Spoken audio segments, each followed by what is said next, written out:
ทอดน้ำทอดปลาก็ลง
คุยแพ้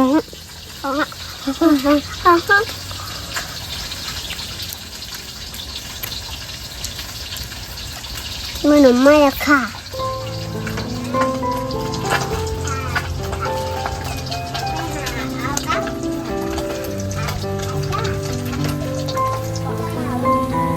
ไม่ระเบิด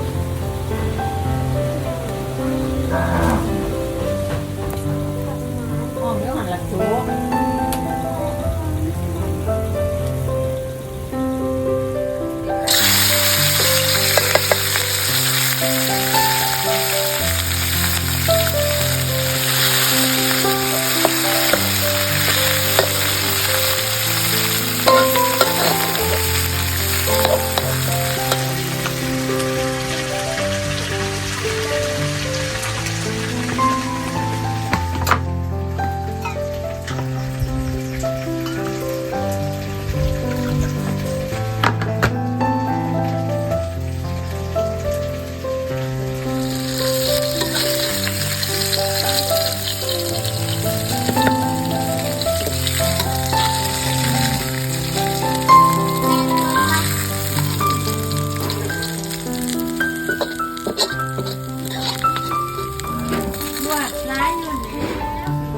เมื่อกี้อ่ะไม่ใช่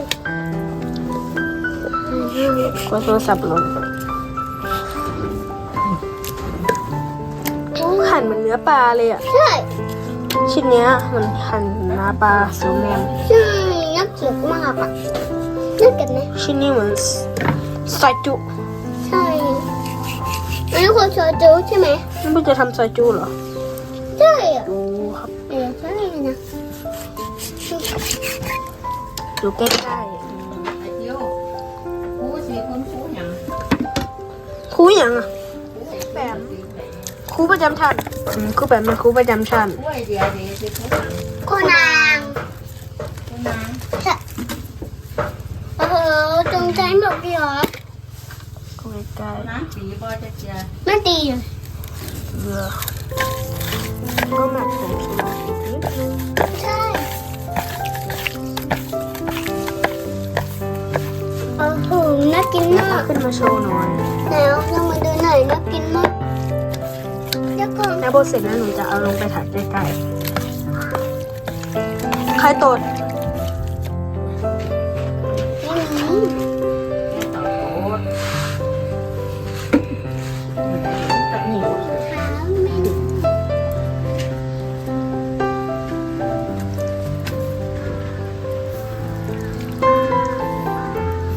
ค่อยไปหั่นใช่ไหม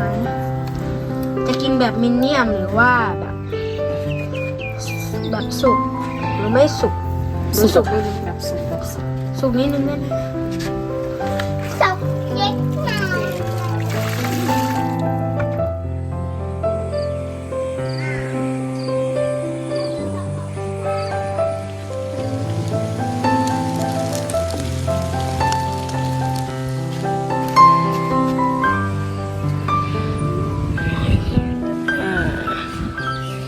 ไปได้เลยโอ้โหเนื้อฉ่ำๆอย่างนี้น่าจะอร่อยใช่หนูไม่เคยกินทุกคนดูเหลือแซ่บมากเลยเนี่ยเนื้อฉ่ำๆ อันนี้มาไว้ฝั่งนี้เพราะว่ามันจะไหม้ละ ไม่ก่อนเปิดเบอร์ที่เยอะนี่นะครับ มันเยิ้มๆยังโห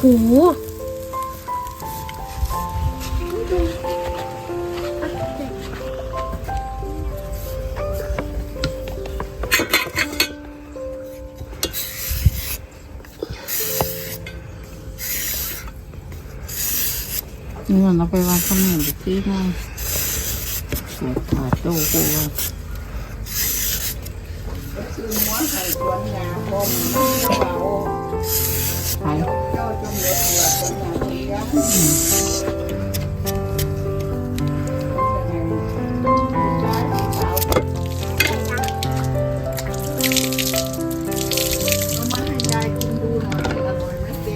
น่ากินอ่ะ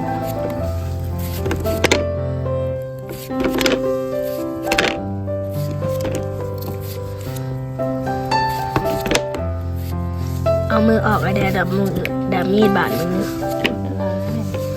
น้องแค่จับจางไอเดียเอาไปเสิร์ฟยาโอเคไหมไอเดียหันมา1 2 3มันน่าอร่อยมาก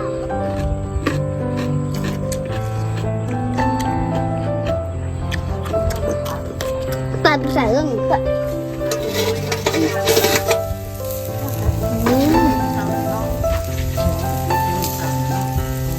ร้อน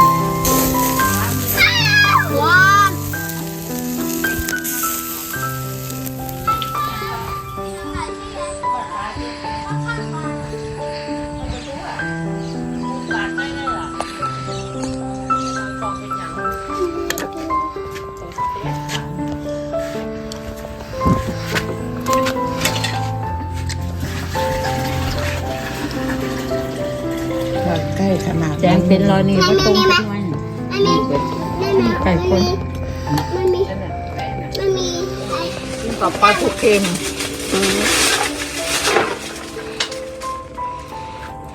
กินเขาอยู่นะนี่นะมันหมู ครับกินตรงนี้ มันเค็มเนี่ยมันกับคนอยู่เจเดนอยู่ที่ได้กินโปดมันกินแค่เหลือเวลาย้ายป่อนแต่มันก็อร่อยนะมันชอบ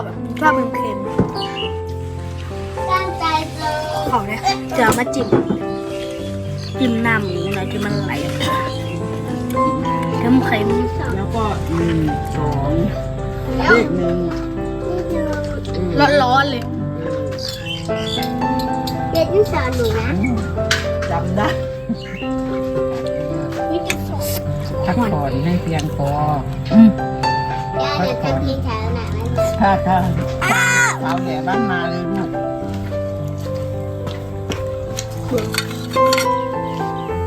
ต้องมัดไป